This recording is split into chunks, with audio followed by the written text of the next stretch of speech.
Okay, so this is the part A of chapter 27, which is the male reproductive system. So we'll cover sexual reproduction, male reproductive anatomy, spermatogenesis, production of sperm, and the male sexual response. So, sexual reproduction is the union of two cells to produce a new individual capable of reproducing itself. So it's the union of two cells. The cells that participate in reproduction are called gametes. In plants and animals, we use the terms male and female. So the male gamete is called the sperm or spermatozoon, and the ovum is the female gamete. Each of them have half of the amount of DNA needed for the new individual. When the two cells unite, it's called a zygote. The two nuclei also have to unite. So it has to be half the DNA from the sperm, half the DNA from the ovum to make the zygote.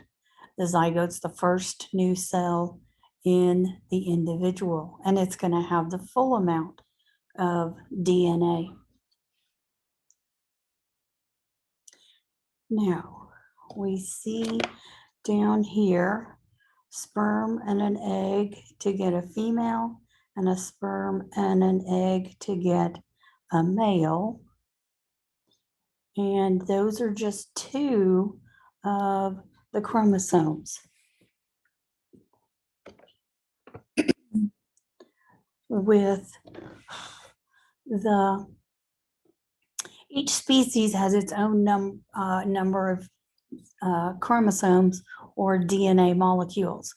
So in human beings, in the sperm, we're going to have 23 chromosomes plus the 23 chromosomes from the ovum. Oops. Yes, I know what a 3 is supposed to look like.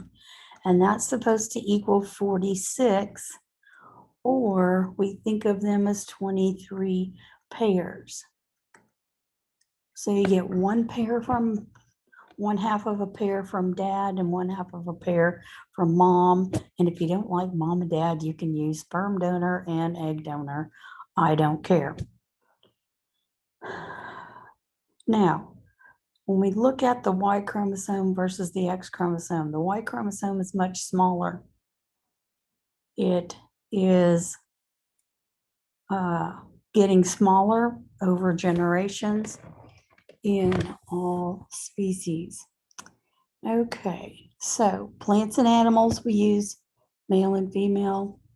In fungi, we use a plus and a 0. So it's symbols rather than using the terms male and female. Okay. In the reproductive organs and functions, we divide them into primary and secondary. So the primary male reproductive organs are the two testes. With an ES, it's plural. With an IS, so testis is singular. Secondary internal organs include two groups, the spermatic ducts, which transport sperm, and the accessory glands, which secrete the needed materials. So you have the epididymis, the vas deferens, the ejaculatory duct, which you don't see much of here. Typically, they pass through the prostate gland, and that goes into the urethra, which also transports urine. Accessory glands, there are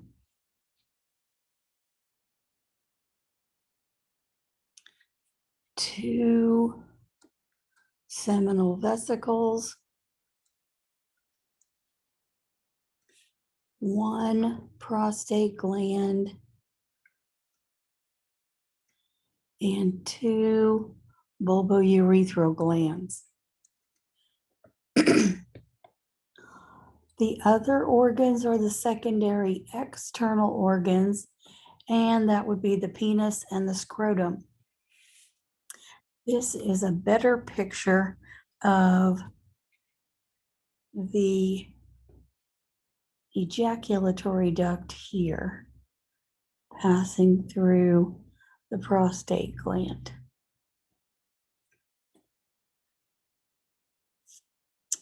Okay.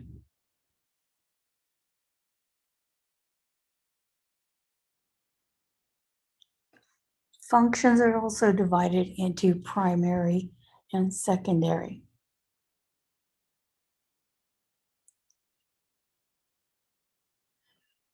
Primary male reproductive function is spermatogenesis. Production of sperm, it begins during puberty and continues throughout life. Now, the volume of sperm is going to be reduced in older adulthood, but it does continue throughout life. The secondary function of the male reproductive system is androgenesis. And this is the secretion of testosterone to develop male reproductive organs, male reproductive traits, maturation of sperm, and libido. You're going to need these functions or actions of testosterone or your reproductive hormone assignment.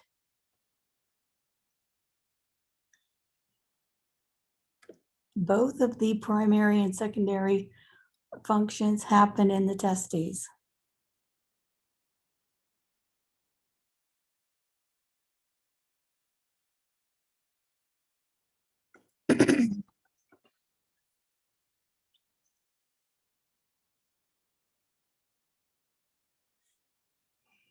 Okay, the gubernaculum is a structure that guides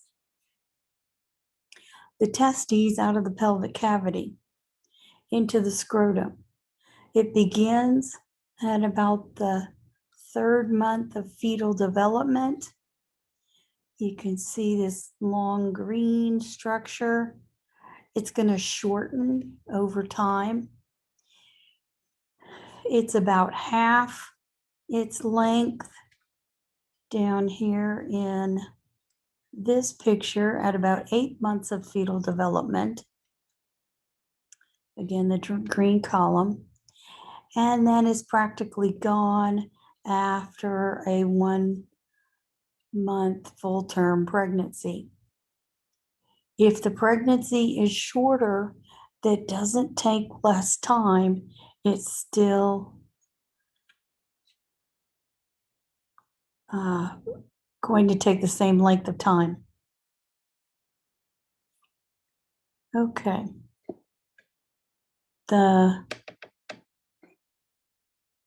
cryptorchidism is if the testes fail to descend.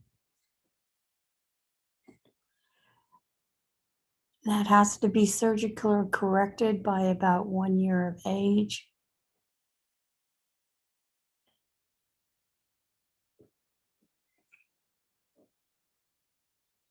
Okay, now, the cryptorchidism typically happens on one side or another rather than both.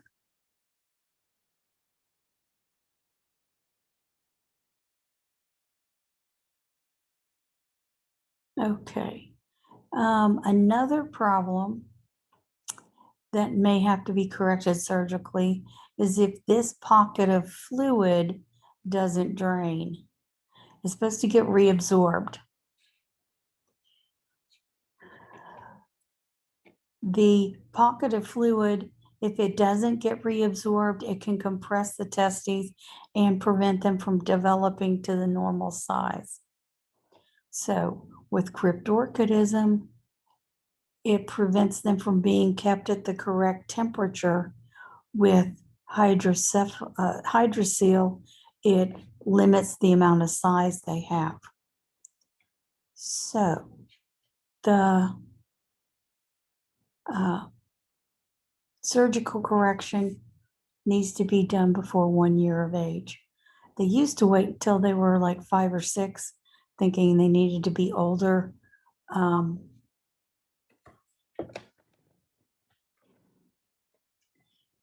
They found out that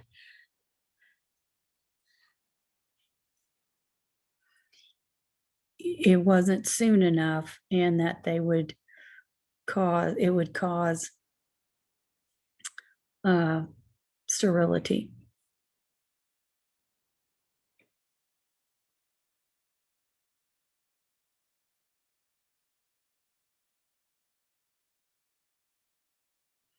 So the scrotum is modified skin. You have dense tissue that you don't typically have, and you have 2 layers of muscle. They house the testes at less than normal body temperature, and that's their function, to house them in separate compartments at less than normal body temperature. The pampiniform plexus is this network of blood vessels here, and it helps to transfer the heat away from the blood going down into the testes.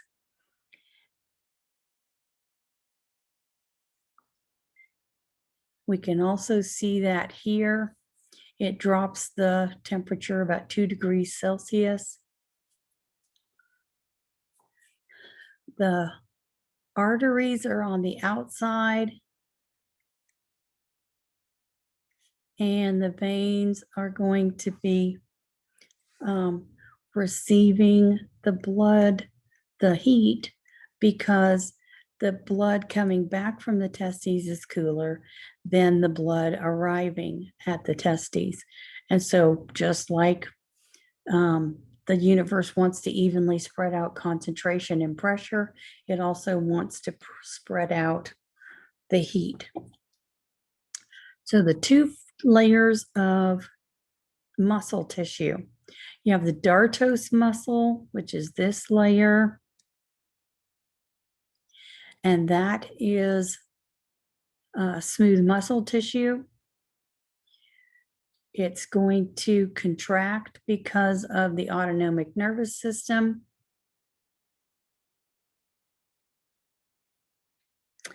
Drawing the testes closer is going to elevate the temperature. The cremaster muscle is skeletal muscle. It's actually an extension of the internal abdominal oblique. Also, they contract during times of stress. So both of them are going to draw the testes closer to the surface of the pelvic cavity, which is going to decrease the likelihood of making viable sperm. So even typical normal everyday stress can cause reduction in viable sperm production.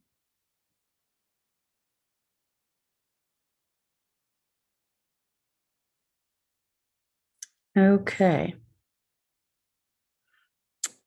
The testes have a layer called the tunica albuginea. It's a layer of dense tissue with extensions creating septa.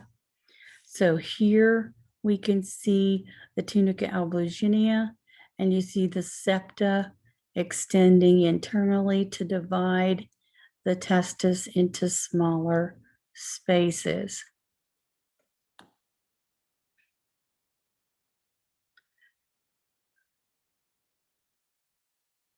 The smaller spaces are called lobules. Within the lobules, you have seminiferous tubules. They're microscopic tubes of germinal epithelium. And so that's what all these little squiggly lines are in here. Those are the seminiferous tubules. There are three kinds of cells that make up the wall of the seminiferous tubules. So here you see the cross section of a couple of seminiferous tubules. So all of this would be the seminiferous tubule. Spermatogenic, which are also referred to as germ cells, make up the bulk of the seminiferous tubules. They're going to produce sperm towards the lumen. They need to be produced towards the lumen because the lumen is going to allow the cells to be passed into the epididymis and then into the vas deferens. The production of sperm is initiated by this follicle stimulating hormone, which comes out of the anterior pituitary gland. So its job is to produce sperm. Yes, that's another hormone. So you're going to need this for your reproductive hormone assignment. So the majority of these cells are the germ cells or spermatogenic cells. The second type of cell are called sustentacular or nurse cells, or Sertoli cells. They provide immunity and nutrients to the developing sperm. They're the only thing that's trying to keep the sperm alive. They also secrete a hormone called inhibin. So another hormone needed for the hormone assignment. This is going to reduce sperm production when the lumen is filled. So if we take a look at this open lumen here, as that fills up, it's going to put tension on the surrounding cells. And so inhibin would be secreted to slow down sperm production so that the sperm can pass to the next segment. And then sperm production would increase again when the tube became empty. They're large cells. One nurse cell is going to supply nutrients and immunity to multiple developing sperm. The third kind of cell are called the interstitial cells, and they're out here in the periphery. And they secrete testosterone if they're stimulated by the luteinizing hormone, which also comes out of the anterior pituitary gland. So again, you need this information for your reproductive hormone assignment. So again, don't forget you got information in your lecture notes that you can use on other handouts that you have. So those are the three cells that make up the wall of the seminiferous tubules. The testes have somewhere between 250 to 300 lobules. There we go. Each lobule has somewhere between 1 and 3 seminiferous tubules. So there's somewhere between 250 and 900 seminiferous tubules. These are all going to converge into the ret or rete testis on the posterior side or dorsal side of the testis, because you don't want 900 tubules going to the next structure. So to reduce that number, you have a series of short branched tubes that converge and empty into the epididymis. All right, so then self-exams and testicular cancer. There's a lot of media about women doing monthly breast exams. Men also need to do monthly testicular self-exams. So the self-exam is going to look for the same things that women are looking in the breast tissue: asymmetry, protrusions, soft spots, different texture. Again, this should start during puberty, just like with monthly breast exams. And that's because testicular cancer is increasing in incidence within the 18 to 23-year-olds. So yes, everybody ought to be checking themselves every month. Spermatic ducts are lined with ciliated columnar epithelium. So we're talking about the epididymis, the vas deferens, and the ejaculatory duct. We've already described the tissues that make up the wall of the urethra. The middle layer is smooth muscle tissue and then surrounded by dense tissue. Now, the epididymis is a series of highly convoluted tubules or tubule, and then it makes a U-turn and empties into the vas deferens. The vas deferens has a much bigger lumen, thicker wall. Then that expands prior to joining or emptying into the ejaculatory duct. The vas deferens unites with the tube coming from the seminal vesicles.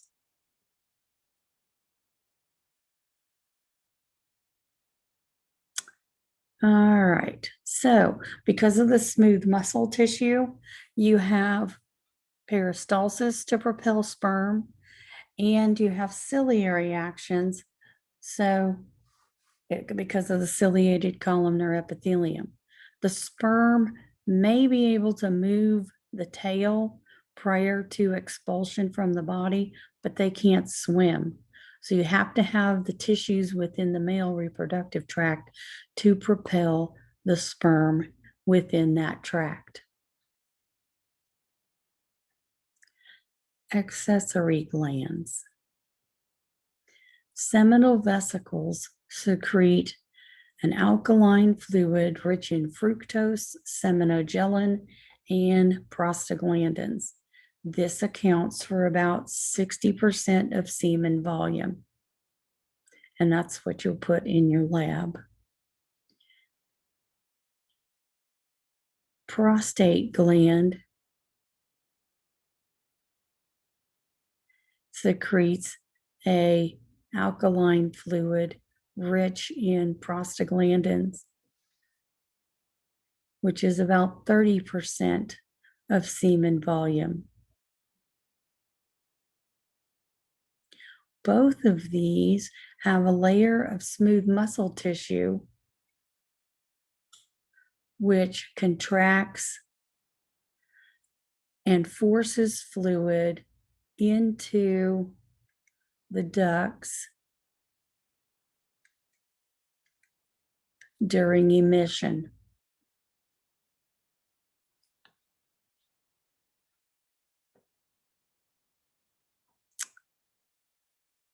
The smallest of the accessory glands is the bulbourethral glands.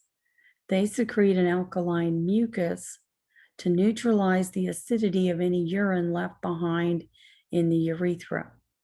This accounts for less than 1% of the semen volume.